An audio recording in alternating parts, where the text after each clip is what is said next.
Let me begin by asking something. Have you ever felt entering to a space change the way you feel? Have you ever noticed how your body sometimes responds before your mind catches up? We move through the world as though we are so separate from the environments. But are we truly separate?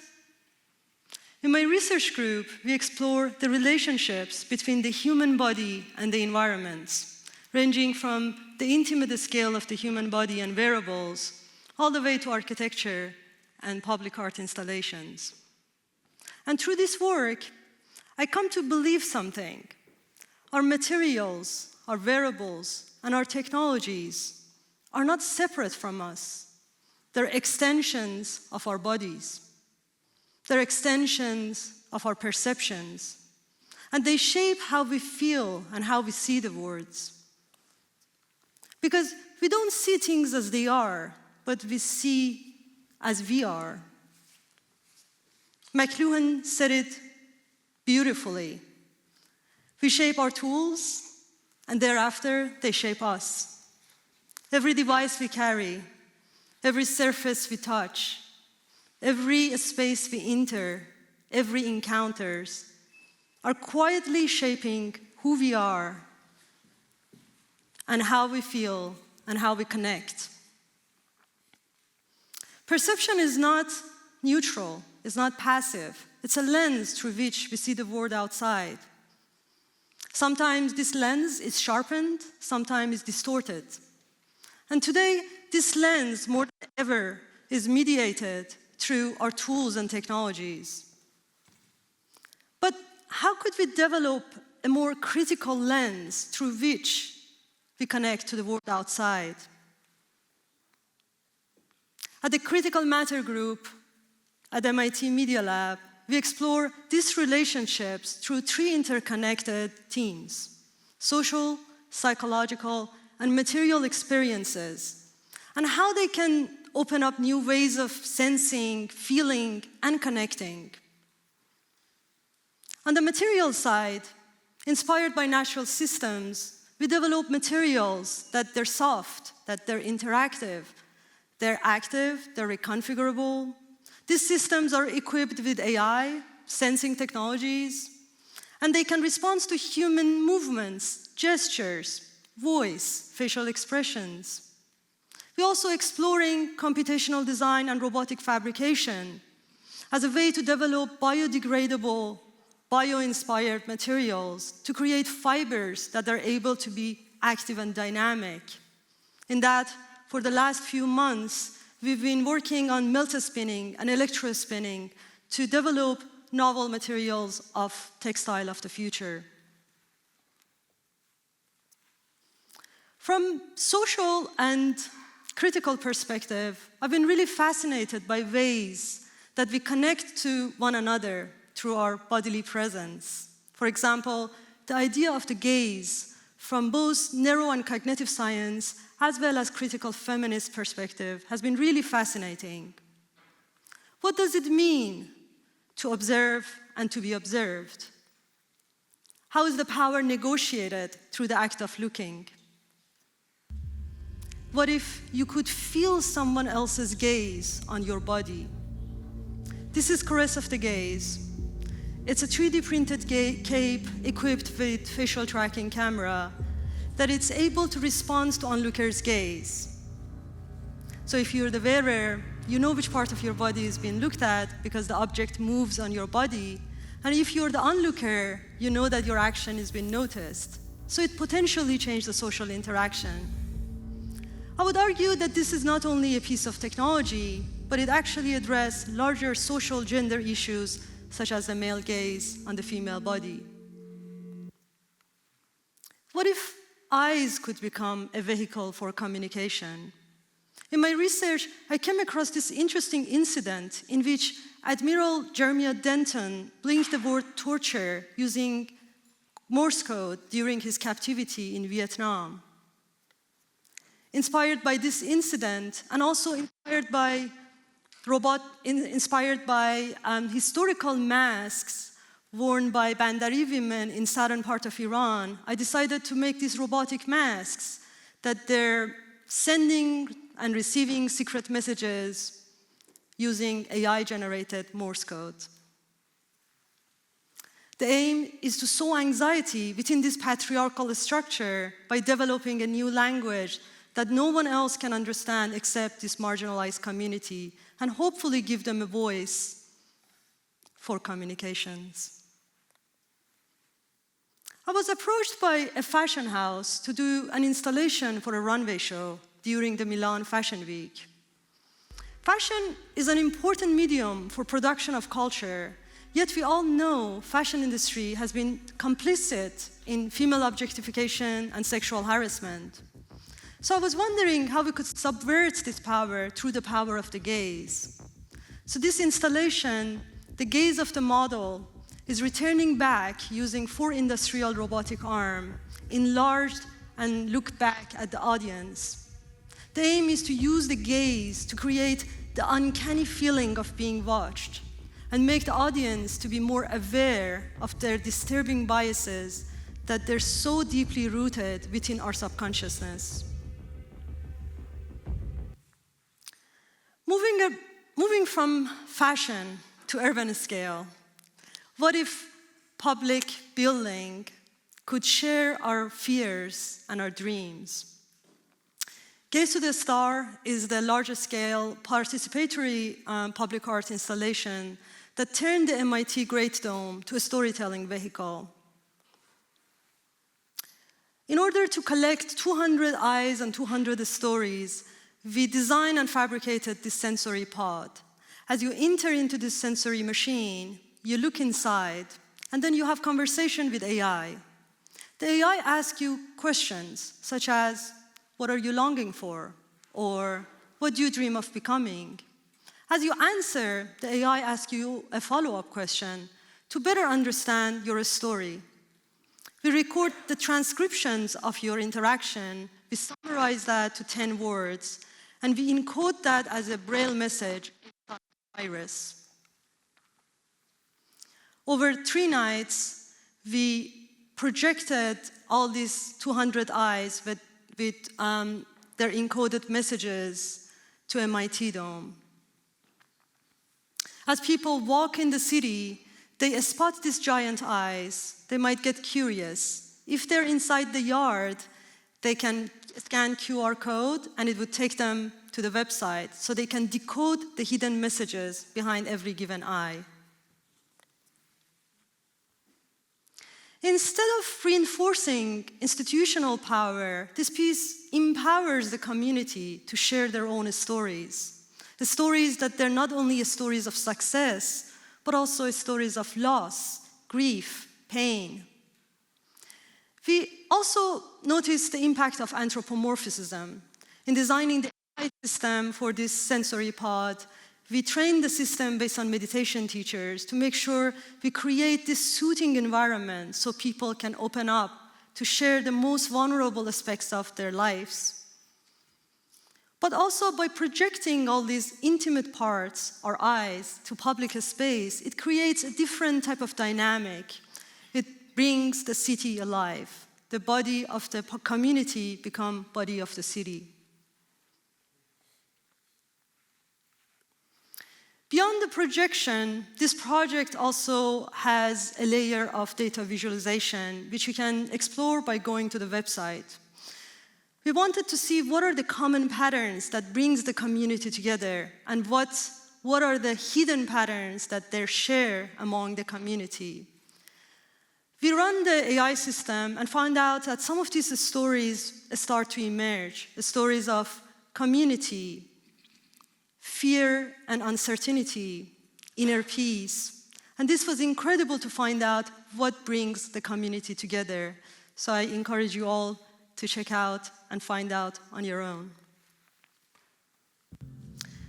In our lab, we explore how intelligence can be embedded inside matter through computational textile, through responsive and dynamic environments, through devices that can sit against your skin. When a garment feels someone else's gaze, the relationship between you and the environment changes. When a public installation translates thousands of eyes into stories, emotional expressions become collective, not individual. So I'm really excited about the role of computational designs and technology to address larger social, cultural issues of our times, not to conform, but to ask, to provoke, to empower, and hopefully to reimagine a transformative future.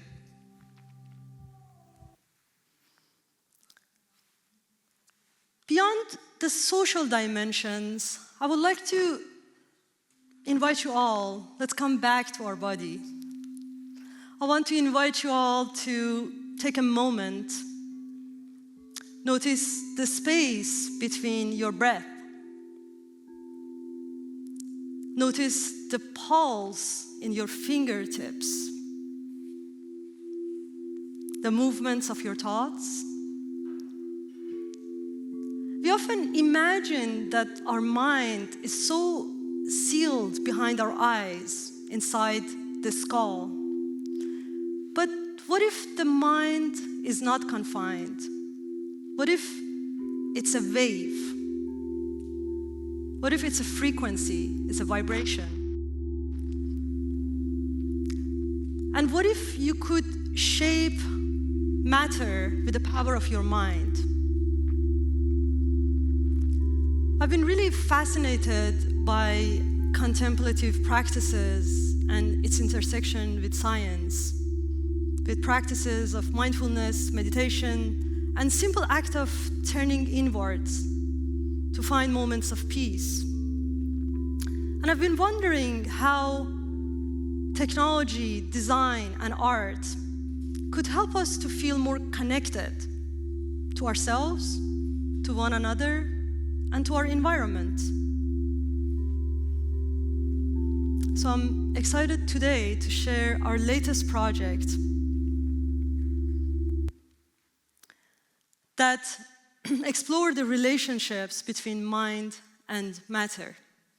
Yesterday, we had a Buddhist monk, and we had him controlling the texture and immersive environments with the power of his brain activities. The goal of this work is really to see how art, design, and technology can support our psychological well-being. So I would like to invite you to relax, to experience this work with us. It's going to be a 5-minute performance. That's an interactive sound. We will have a sound healing artist, Abby Fritchett, who is joining us. So allow yourself to really enjoy this immersive experience. If you're sensitive to sound or light, I would say feel free to leave the room. Otherwise, really enjoy the experience. But before we begin, I also would like to thank my incredible team for days and nights working hard to make this project a reality. Ray, Yushong, Annie, Hannah, and the entire team at the Critical Matter Group in Media Lab has been working incredibly hard to make this happen. And today we brought it here in this space, so I'm excited for all of you to experience it. And I want to also thank the Music Hall as well as John Warner and the team to make this happen. Thank you.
Yes. Thank you so much, Abby. Beautiful performance. I want to just thank everyone. I also want to thank Ray over there, Yushang, Annie, I don't see you. I have the whole critical matter group over there. So thank you all. It's wonderful.